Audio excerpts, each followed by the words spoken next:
Kayla Robinson was 17 years old and knew exactly who she was. That, in itself, was a problem. At Eastmont High School in Oakland, California, self-assuredness, especially when worn in the form of bamboo earrings, long beaded braids, and vividly colored acrylic nails, was treated not as confidence but as defiance. Every morning before school, Kayla took a little extra time to get ready. Not because she was vain, but because every detail of her appearance was a message. Her wardrobe, her hair, her whole aesthetic. It was a celebration of Black culture, of her mother's era, of her own identity. She wasn't trying to make a statement. She was a statement. But most people didn't see that. To the teachers, she was too much. To the PTA mothers, she was inappropriate. To her peers, she was that girl who was loud for no reason. And though she had a GPA that ranked among the top 5 students in her class, no one ever called her brilliant. They called her ghetto. Kayla heard it in whispers, in snickers during assemblies, in the way a counselor once asked if she had ever considered beauty school instead of college. It was never direct. That would have been too obvious. The prejudice came dressed in concern, in gentle advice, in fake smiles that pulled tight whenever she walked by. Still, she kept excelling. She didn't do it for the approval of the school. She did it for her mother.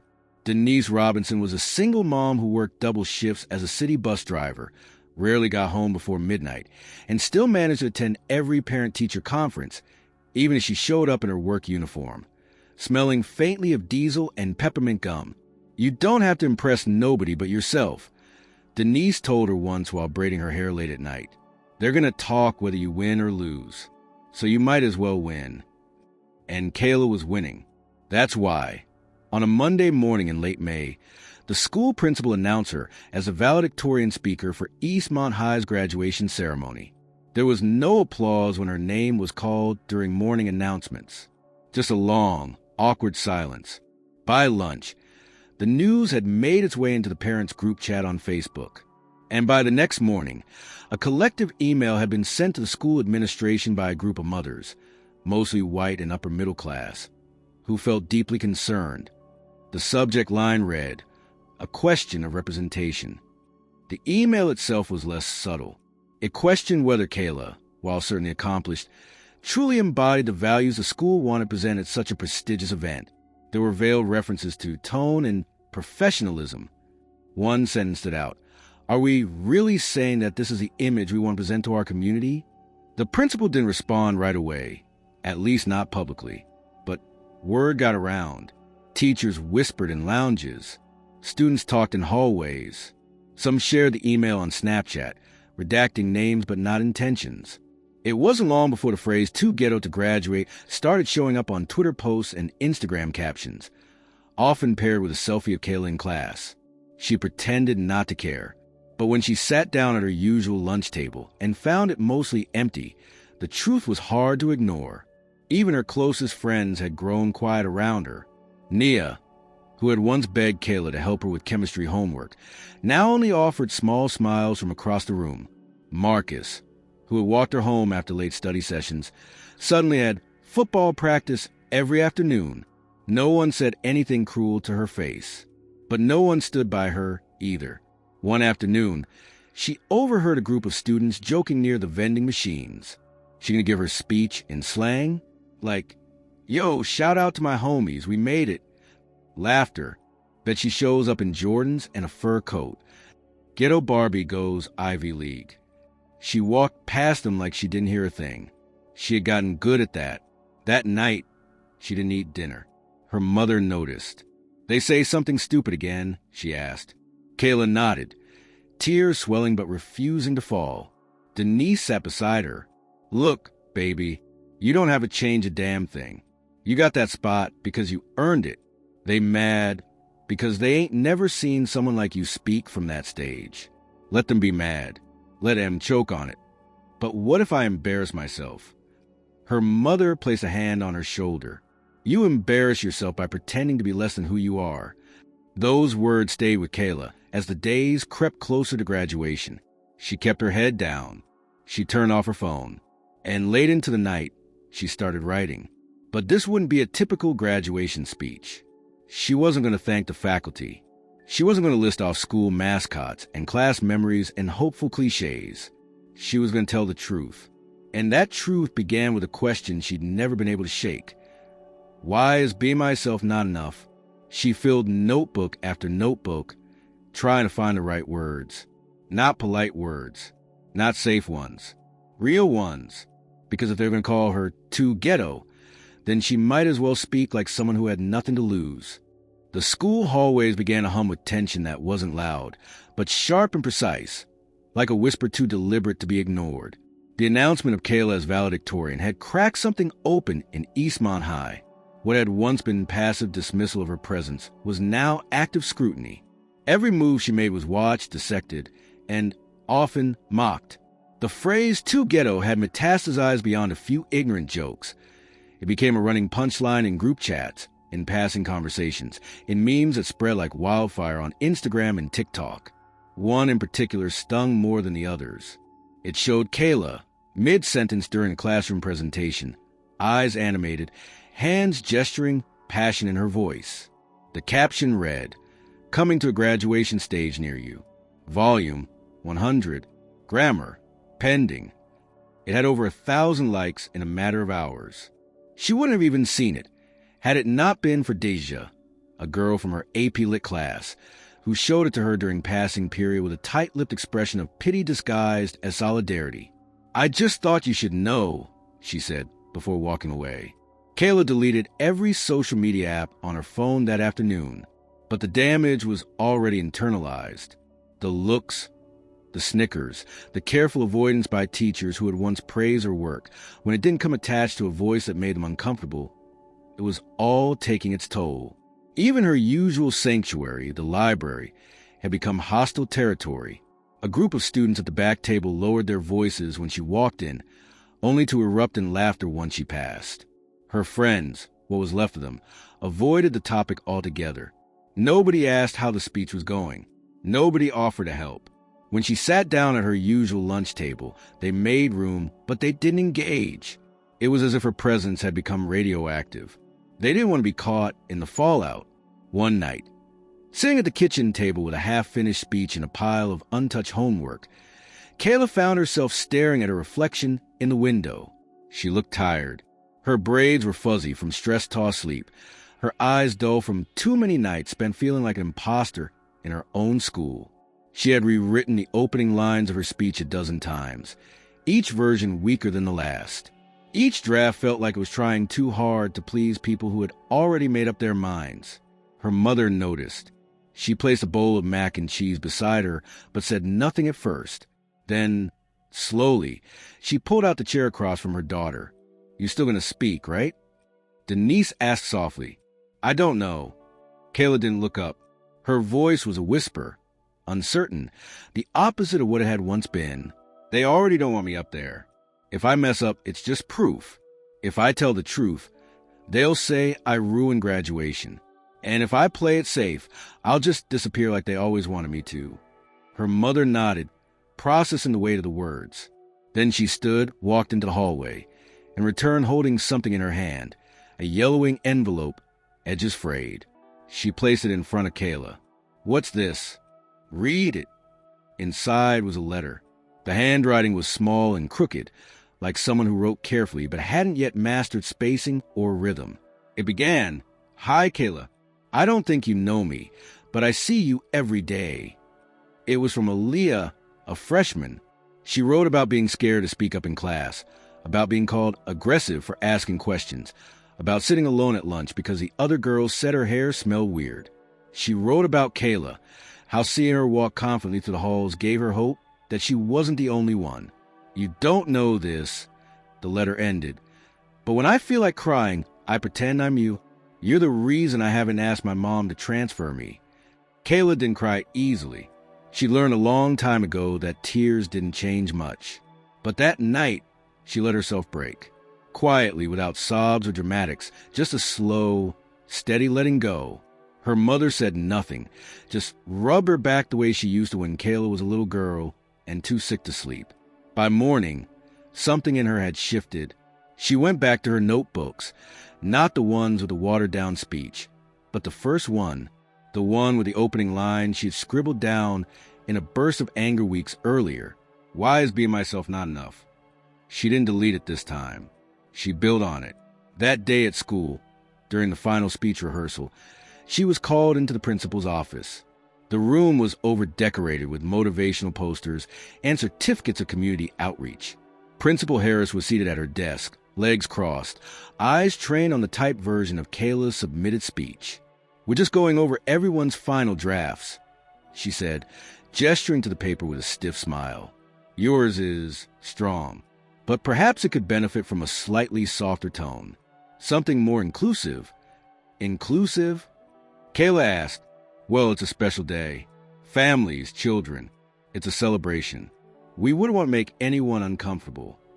"I didn't write it to make people comfortable," Kayla said, careful to keep her voice even. "I understand, but sometimes less is more. Perhaps consider removing the parts about discrimination or bias. Focus on the positives. The future. Hope." Kayla stood there, spine straight, heart pounding. She didn't argue. She nodded politely, took the copy of the speech, and walked out. But in her bag was a real one. That night, she read the letter from Aaliyah again. Then she turned off her phone, locked her bedroom door, and stood in front of the mirror with the original speech in hand. She read it out loud, every word, twice. She imagined the crowd, the lights, the silence. She practiced not flinching. They wanted her to be small, so she decided to be unignorable. As graduation day neared, the whispers continued, but she no longer bent beneath them. She walked the hallways with a calm that unnerved her critics. She no longer responded to jokes or glances. She didn't explain, defend, or justify. They thought they'd broken her spirit, but all they'd done was make her voice impossible to silence. The auditorium smelled like dust and freshly polished wood, the kind of scent that clung to silence and made every word echo louder than intended. It was a final graduation rehearsal, and Kayla stood backstage with the other student speakers, watching as the guidance counselor read off names and directed students where to stand, how to walk, when to smile. Everyone was playing along, smiling on cue, nodding when told. Kayla kept her expression neutral. Her real speech folded tightly in her coat pocket, untouched since her last late-night read-through in front of the mirror. When her name was called, she stepped forward with steady feet. The microphone was cold in her hand, and the podium felt larger than it had looked from the seats. She delivered the version Principal Harris approved, an edited, toothless version that made no one squirm. It was generic and polite, full of vague optimism and the standard praise for teachers and classmates. When she finished, the staff clapped lightly and a few students nodded. It was safe, painless, the kind of speech that faded into memory before it was even finished. But that wasn't the one she planned to deliver. Later that afternoon, as she left the auditorium, she noticed Mr. Langston, her former history teacher, standing by the exit. He had always been one of the more vocal critics of her presence, the man who once told her she was intelligent, but too opinionated. He smiled now, tightly, and said, "Good job today, Kayla. That was a very appropriate speech. You showed maturity." She didn't reply, only offered a small nod and walked past him, her pulse thudding in her throat. She knew what that word meant in his mouth. Appropriate was code for acceptable, code for diluted, code for palatable enough to be applauded by people who never really saw her. The night before graduation, Kayla couldn't sleep. The city buzzed outside her window, sirens in the distance, the occasional low rumble of a passing bus, a neighborhood dog barking into the dark. She lay on her back, staring at the ceiling, the final version of her real speech resting on her chest. She had memorized it by now, but holding it felt like armor. A soft knock at the door startled her. Her mother peeked in, already dressed in her uniform, preparing for the early morning shift. "You awake?" Kayla nodded. Denise stepped in and sat on the edge of the bed. She looked at her daughter with a tired kind of pride, the kind built over years of watching someone learn how to stand on their own. "I won't be able to sit in the front," she said. "They said the bus schedule couldn't be shifted, but I'll be there, in the back. I'll be watching." "That's enough," Kayla said, her voice soft. Her mother squeezed her hand. "You sure about the speech?" Kayla met her eyes. "Yeah, I'm sure." Denise nodded once, then stood. "Make and listen." By the time the morning sun filtered through the blinds, the air already felt heavy with expectation. The school gymnasium had been converted into the graduation hall, complete with white folding chairs, a stage draped in the school's navy and gold, and a long table stacked with diplomas. Families poured in, filling the room with a low hum of chatter and camera flashes. Students in blue gowns moved nervously in the wings, adjusting caps, hugging friends, whispering last-minute jokes. Kayla stood alone, silent, focused. Her real speech was tucked into the sleeve of her gown, folded into fourths. She had gone over the plan in her head 100 times. There would be a moment, right after Principal Harris introduced her and stepped aside, that she would pull it out, unfold it calmly, and speak the truth. There would be no music, no graphics, no distractions, just her voice. That would be enough. She watched the ceremony unfold with a strange detachment. Students crossed the stage, names called, applause following each one. Teachers gave short speeches. Awards were handed out. And then, finally, Principal Harris approached the microphone again. "And now," she said, "it is my honor to introduce our valedictorian, a young woman whose academic excellence and dedication have set a shining example for all of us. Please welcome Miss Kayla Robinson." There was applause, polite and controlled. A few claps echoed louder than the rest, perhaps from the back where Denise had managed to slip in during her break. But overall, it was the kind of reception meant to be respectful without enthusiasm. Kayla walked up the steps, each one echoing in her chest like a drumbeat. She took her place behind the podium, adjusted the microphone, and scanned the crowd. Rows and rows of faces stared back. Teachers, students, parents, siblings. Some smiled. Some looked bored. Others leaned forward, waiting. She took a breath, steady and deep. Then, without a word, she reached into her sleeve and pulled out the folded paper. There was a flicker of confusion in the audience, a rustle of movement. In the corner of her eye, she saw Principal Harris stiffen. Kayla unfolded the speech slowly, deliberately, then looked up and began. "Today, I was supposed to come up here and say something nice, something safe, something that wouldn't make anyone uncomfortable. But if I did that, I wouldn't be telling the truth. And if there's one thing I've learned in my time at Eastmont High, it's that the truth makes people uncomfortable, especially when it comes from someone like me." A ripple moved through the audience. Phones came out. Some parents shifted in their seats. But Kayla's voice didn't waver. She continued, "I've been called a lot of things in these hallways.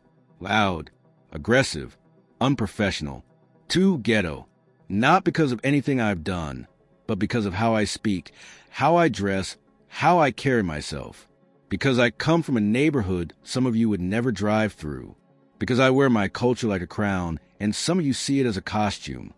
The gymnasium was silent now, the kind of silence that hums with tension. Kayla looked out at them all, at the teachers who looked down at their laps, at the parents whose expressions turned from polite to uneasy, at the students who held their breath. Then she kept going. "You taught me how to calculate the slope of a line, how to cite sources in MLA format, how to take standardized tests. But no one taught me how to survive being overlooked, how to exist in a space that tells me to be less of myself every day just to be seen as worthy." The words poured out of her, not rushed, not forced, but precise and burning. With each paragraph, she carved out space for herself on that stage. For girls like Aaliyah who sat in silence, for students who'd been edited out of the school's definition of success. Somewhere near the front row, a woman in a beige blazer stood abruptly and walked out. Others followed, but they were few. More stayed. And somewhere in the middle rows, a teacher wiped her eyes. Kayla noticed. She finished with a final line, sharp and deliberate. "If my presence makes you uncomfortable, maybe it's time you asked yourself why." Then she stepped back from the microphone. There was no immediate applause, just breath, stillness, and then a voice, loud, proud, from the back of the room. "That's my daughter, Denise." And then the clapping began. The applause began unevenly, hesitant at first, as if everyone in the audience had to look around and assess whether clapping was an acceptable reaction. A few students stood quickly, their faces lit with something more than politeness. Recognition, maybe. A teacher near the end of the second row clapped with both hands, slow and deliberate, eyes glassy. From the back, Denise's voice rang again, unapologetic and proud, before dissolving into a rising chorus of cheers. And then the tide shifted. The ripple became a wave. Phones were up now. Cameras recorded from every angle. Someone whispered, "She really did that." And others nodded. No one could quite sit still. The graduates began to rise, one by one, some clapping, others letting out celebratory shouts that echoed off the gymnasium walls. What had started as polite silence cracked open into something raw, real and electric. Kayla stood motionless at the podium for a few seconds longer, watching the scene unfold, before she turned and walked off the stage. She didn't look at Principal Harris as she passed, didn't glance at the row of faculty seated stiffly in their chairs. She moved to the curtain behind the stage and stepped into a narrow hallway, the real world momentarily distant and muffled. Her heart thundered in her chest, not from fear now, but from a knowledge that she had done exactly what they told her not to do. And she had done it without stuttering, without blinking, without apologizing. Behind her, the ceremony tried to resume. Another staff member approached the microphone, voice shaky, thanking the audience for their attention. The next speaker, someone from student government, was introduced, but the energy had shifted irreversibly. The graduates were buzzing. The crowd couldn't quite refocus. Something in the room had cracked open and refused to close. Outside, the sky had turned overcast, casting a silver sheen over the pavement. Kayla leaned against the brick wall of the building, taking in deep breaths, trying to settle the adrenaline that still coursed through her. She didn't know what would happen next, whether there would be consequences, whether her diploma would be delayed, or whether she'd be escorted out. But for now, none of that mattered. For now, she had said everything that needed to be said. 10 minutes later, she felt a hand on her shoulder. It was Aaliyah. The freshman stood in her own clothes, not part of the graduating class, but unmistakably present. Her eyes were wide, her expression caught somewhere between awe and relief. "I just wanted to say thank you," she whispered. "I didn't think anyone would ever say something like that out loud, especially not here." Kayla nodded. "You wrote me a letter, remember? You said I made you feel less alone." Aaliyah nodded.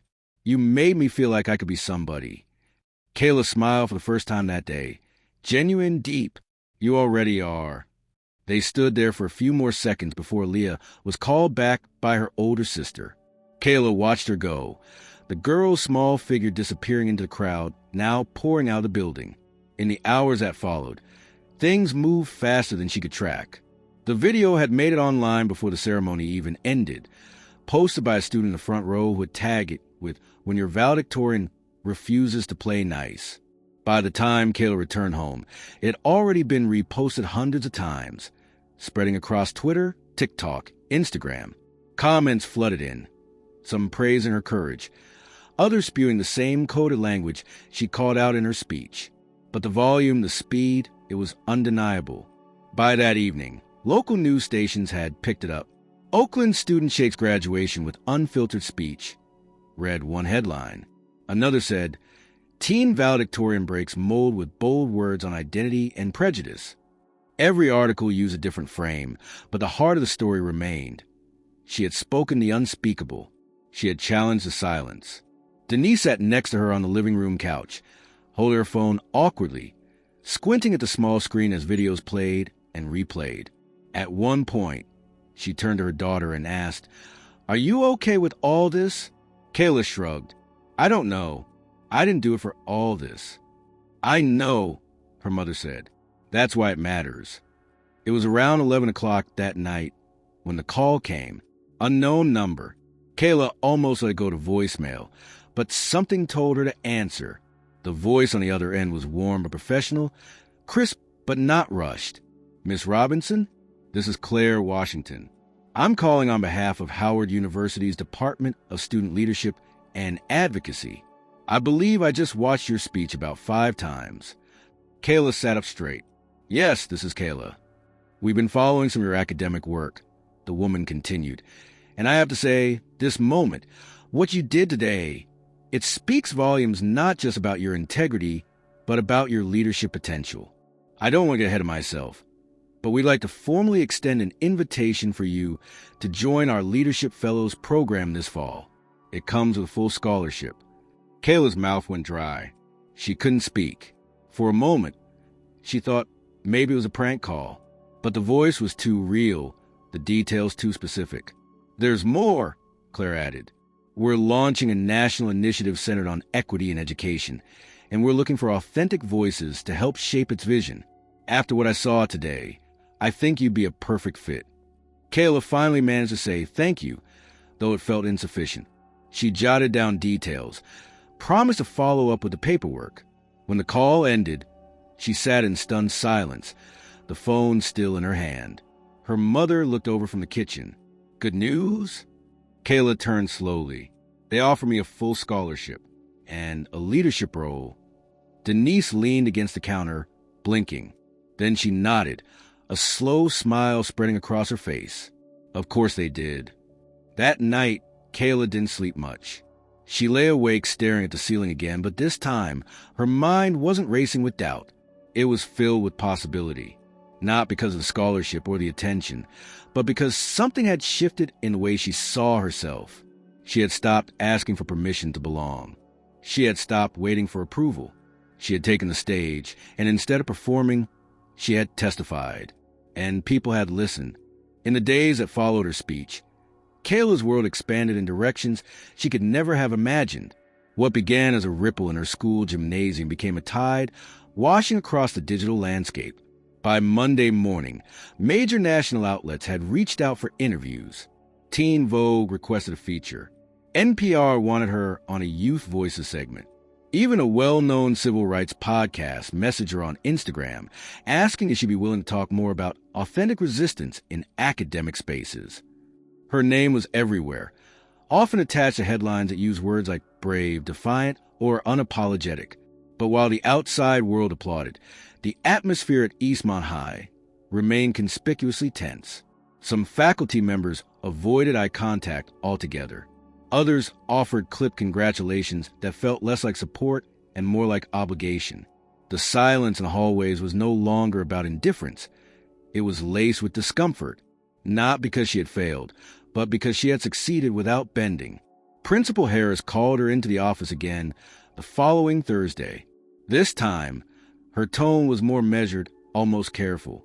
I want to acknowledge that your speech has garnered a great deal of attention, she began, fingers folded on her desk. And while I may have concerns about the appropriateness of certain moments, I cannot deny the response it has elicited. Kayla sat still, silent. I've received messages from board members, local journalists, even other school principals. Many are calling this a moment of reckoning. And while I want to be clear that Eastmont has always supported student expression, you try to edit mine, Kayla interrupted, calm but firm. The principal paused. Yes, I did suggest changes. In retrospect, I understand now that your words came from a place of lived experience, and I regret if my approach made you feel silenced. Kayla didn't reply. The apology, if it was one, floated awkwardly in the air between them. Harris cleared her throat. There will be a school board meeting next month. They're forming a task force to address issues of representation and student voice. They've invited you to participate. This time, Kayla nodded, not because she needed their validation, but because the invitation itself meant something had shifted, however slightly. The institution that once viewed her as too disruptive was now asking for her insight. Back at home, the mail started arriving in bundles. Letters from girls across the country, black, brown, first generation, queer, some typed, most handwritten. They told stories of being told to tone it down, sit still, speak softer, aim lower. They thank her for saying what they'd been too scared to say. One girl from Atlanta wrote, I've watched your speech 15 times. My mom made me memorize it like scripture. Another said, I played your video in class and got detention. Worth it. Denise taped some of the letters to the wall of the living room. a growing mosaic of voices once ignored now finding their echo. But fame wasn't what changed Kayla. What changed her was a clarity that came with finally being heard. Not just listened to, but truly heard. She began to walk differently, speak differently. Not with arrogance, but with certainty. At coffee shops and public parks, strangers approached her with recognition in their eyes. At church, the youth pastor asked her to speak during service. At the local rec center, a group of middle schoolers asked her to mentor them over the summer. She said yes to the Howard University scholarship without hesitation. The official package arrived with embossed folders, a welcome letter signed by the dean, and an itinerary for a pre-fall leadership retreat in Washington, D.C. There would be panels, think tanks, networking dinners. She wasn't just going to college. She was stepping into a national conversation, not as a guest, but as a participant. But the moment that stayed with her the most didn't come from the spotlight. It came one evening in late June, as summer slowly settled over Oakland. She was walking home from a corner store, paper bag in hand, when she heard footsteps behind her. Turning, she saw Ms. Dyer, her old middle school English teacher. "Killa," the woman said, breathless, smiling. "I've been hoping I'd run into you." They stood beneath a flickering street lamp, the night warm with memory. Ms. Dyer had always been one of the few teachers who saw Kayla completely. Loud voice, bold style, sharp mind. "I saw your speech," she said. "I watched it twice. Then I showed it to my 7th graders." Kayla raised her eyebrows, surprised. Middle schoolers? Absolutely. They need to see what it looks like when someone refuses to shrink. "I told them, this is what courage looks like in real time." Kayla nodded slowly, emotion rising unexpectedly in her chest. Ms. Dyer smiled. "You didn't just graduate, Kayla. You leveled the playing field." As the woman walked away, Kayla stood still, the street lamp casting a halo around her feet. The words stayed with her, not because they flattered her, but because they named something deeper. She hadn't set out to become anyone's role model. She had only wanted to tell the truth. But now, that truth had become a blueprint, a challenge, a mirror. Back at school, the administration quietly began changes they hadn't anticipated. Dress code policies were reviewed. Curriculum committees added student liaisons. Diversity panels, once tokenistic, now included real student voices. None of it happened quickly, but the shift had begun. And no one could pretend they hadn't heard the tremor that Kayla's voice had sent through the halls. In her final week in Oakland before moving to D.C., Kayla returned to Eastmont one last time. The halls were quieter without the usual rush of students. The principal's office was closed. But in the library, a new display stood by the entrance. A large poster, framed in gold, read, "If my presence makes you uncomfortable, maybe it's time you asked yourself why." Beneath it, in smaller letters, Kayla Robinson, class of 2025. Her picture hung beside it. Cap and gown, braids shining, eyes forward. She didn't take a selfie. She didn't post it online. She just stood there, quietly, letting the moment settle. Because in that stillness, she realized something. They had called her too ghetto, too loud, too much. But now, her presence was permanent, unshakable. She had rewritten what it meant to belong. And she was just getting started.